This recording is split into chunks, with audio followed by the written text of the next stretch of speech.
स्तोकं महद्वाधनं तत्प्राप्नोति मरुस्थलेऽपि नितरां मेरौ च नातोऽधिकम् तद्धीरो भव वस्तुवित्तकृपणां वृत्तिं वृथा मा कथा कूपे पश्य पयोनिधौ वपुघटौ ग्रहणाति तुल्यं जलम्।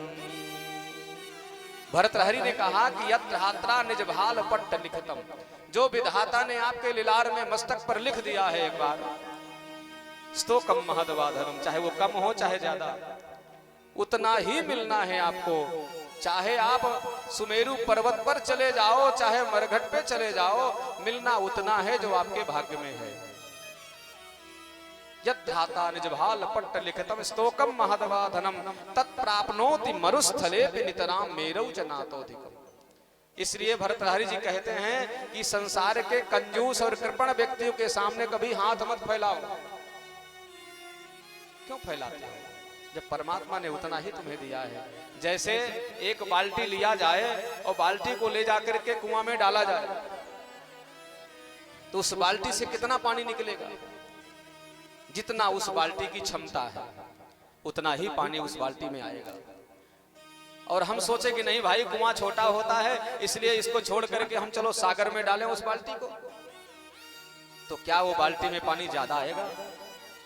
पानी उतना ही आएगा जितना उस बाल्टी की क्षमता है। चाहे आप उसको कुआं में डालो चाहे सागर में डालो, उतना ही मिलेगा जितना उसकी क्षमता है। इसी तरह जितना हमारे भाग्य में प्रारब्ध में लिखा हुआ है, जो हमने पहले बनाया है वही मिलेगा, उससे ज्यादा कम नहीं मिलेगा। इसीलिए कर्म करने वाले लोग बैठे रह जाते हैं और भाग्य वाले पता नहीं कहां से कहां पहुंच जाते हैं। मैं तो अक्सर कहा करता हूं, कितने आईएएस पीसीएस हैं अंगूठे छाप नेताओं के जूता में पालिश करते हैं, उनको दस्तखत करने नहीं आता, मंत्री मिनिस्टर बनकर के बैठे हैं, और आईएएस जो हमारे भारत की सबसे बड़ी व्यवस्था है वो जाकर के बूट पालिश करते हैं उनकी। ये क्या है?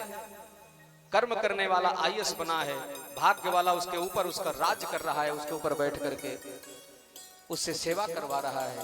उसने पूर्व जन्म में कोई अच्छा कार्य किया होगा जो आज ये बना बनाया उसको मिल गया। हमने नहीं किया, सबको नहीं मिला। इसलिए प्यारे ये 3 सूत्र अपने जीवन में उतार लो। यदि कोई उतार लेगा, इसको अनुभव करेगा, तो उससे जीवन में कष्ट नहीं होगा। तत्तेनुकंपा सुसमीक्षमाणो, भगवान की कृपा का हमेशा अनुभव करो। जो करते हैं भगवान करते हैं और भगवान अच्छा ही करते हैं। भगवान कभी किसी के साथ कोई बुरा कार्य नहीं करते। क्या बिगाड़ा है हमने उनका जो हमारे साथ बुरा करेंगे? दूसरा सूत्र, जितना दिया है उस पर संतोष रखो।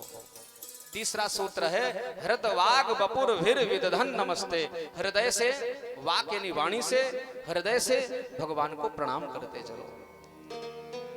अगर हमको 5 रुपया की कोई पेन देता है एक बार, तो उसको हम 10 बार थैंक यू बोलते हैं, थैंक यू थैंक यू।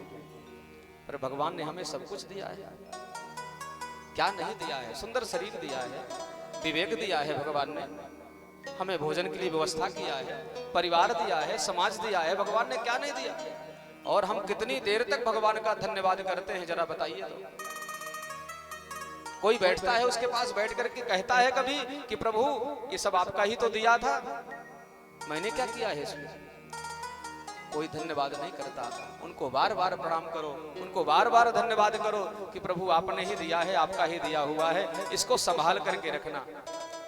जितना दिया है इसको पर्याप्त है मेरे पास, जो प्राप्त है वही पर्याप्त है, इससे ज्यादा आशा मत लगाओ। 4 चीजें भगवान कभी किसी को एक साथ में नहीं देता, और अगर उसे चारों चीज मिल गई तो समझना कि भगवान का बहुत बड़ा कृपा पात्र है।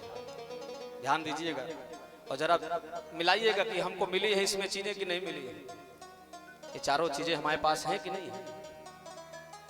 या सुंदरी सा पतिना विहीना, यस्यापति सा वनिता कुरूपा, यत्र द्वयम तस्य सुतस्य हानि, यत्र त्रयम तस्य दरिद्रता च। या सुंदरी सा पतिना विहीना, जिसका जो पत्नी सुंदर होती है उसको पति सुंदर नहीं मिलता। पहला सूत्र। अपने अपने ऊपर विचार करिएगा। जिसकी पत्नी सुंदर है उसको पति सुंदर नहीं मिलता। या सुंदरी सा पतिना विहीना। दूसरा, यस्या पतिस्सा वनिता कुरूपा, जिसका पति सुंदर है उसको पत्नी सुंदर नहीं मिलेगी। और जिसको ये दोनों सुंदर मिल गए, पति पत्नी दोनों सुंदर मिल गए, तो फिर क्या होगा?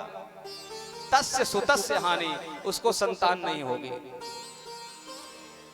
और यदि उसको संतान भी हो गई, पति पत्नी दोनों सुंदर मिल गए, संतान भी हो गई, तीन चीज मिल गई उसको, तस्य दरिद्रता चा, उसके घर में धन नहीं होगा, धन का अभाव होगा। और यदि धन भी हो गया, पति पत्नी सुंदर हैं, भगवान ने संतान भी दे दिया, पुत्र भी दे दिया और धन भी दे दिया, चारों चीज अगर एक साथ मिल गई, तो इसको ये मत मानो कि ये हमने कमाया है। ये मानो कि भगवान ने तुम्हें चुना है, तुमने कुछ किया होगा पूर्व जन्म में, इसलिए भगवान ने तुम्हें दिया है। और भगवान से उसके बदले में कहो कि प्रभु इसको बचा करके रखना, क्योंकि भगवान की वृत्ति कब टेढ़ी हो जाए, इनमें से कौन सी वस्तु उनको अच्छी लग जाए और ले जाएं, कोई कुछ कर नहीं पाएगा। इसलिए भगवान की कृपा का ही अनुभव करके व्यक्ति अपने जीवन में सफल हो सकता है, ये ध्यान देना। ब्रह्मा जी ने 40 श्लोकों में भगवान की स्तुति किया है। स्तुति करने के बाद भगवान की 3 परिक्रमा लगाई और स्वधाम को गए। इत्याभीष्ट्य भूमानम त्रि परिक्रम्य पादयोः नत्वाभीष्टम जगत धात्रा स्वधाम प्रत्यपद्यत। भगवान अपने धाम को गए। इसके बाद भगवान ने तालवन में धेनुकासुर नामक एक असुर का संहार किया, उद्धार किया, यानी जंगलों को भी मुक्त किया भगवान ने। धेनुकासुर नाम का असुर है जो फलों में और जंगलों में आधिपत्य जमाया था। मैंने बताया नहीं, जंगल का इतना कटान हो रहा है, पहाड़ों का आगे गिरिराज जी उठाएंगे। इससे भगवान ये कहते हैं कि पहाड़ों को भी संरक्षित करना है। माइंस लगा लगा करके रोज कितना कटान खुदाई हो रही है, इससे भूमि का संतुलन बिगड़ता है और भूमि का संतुलन बिगड़ करके भूकंप इत्यादि महामारी आती है, जब भयंकर विनाश होता है। अभी तुर्की में आया था ना, तुर्की में कितना भयंकर विनाशकारी भूकंप आया है। ये हमारी विकास के कारण इतना विनाश की ओर हम जा रहे हैं, क्योंकि भूमि में अंदर जाकर के कोयले की खदान में माइंस लगा करके खोदा जा रहा है, ब्लास्ट किए जा रहे हैं, धरती का सीना विदीर्ण किया जा रहा है। तो एक दिन एक ऐसी आपदा आएगी कि सब के सब उसी रसातल में चले जाएंगे, कोई बचेगा नहीं। भगवान ने एक बार कहा है सबको ये कार्य करो, हम नहीं करेंगे तो भोगेंगे आगे। काली पर भगवान ने कृपा करी, यमुना जी के तट पर काली नाग का उद्धार भगवान ने किया, यमुना जी का शोधन किया। इस कथा को आप सब लोग जानते ही हैं।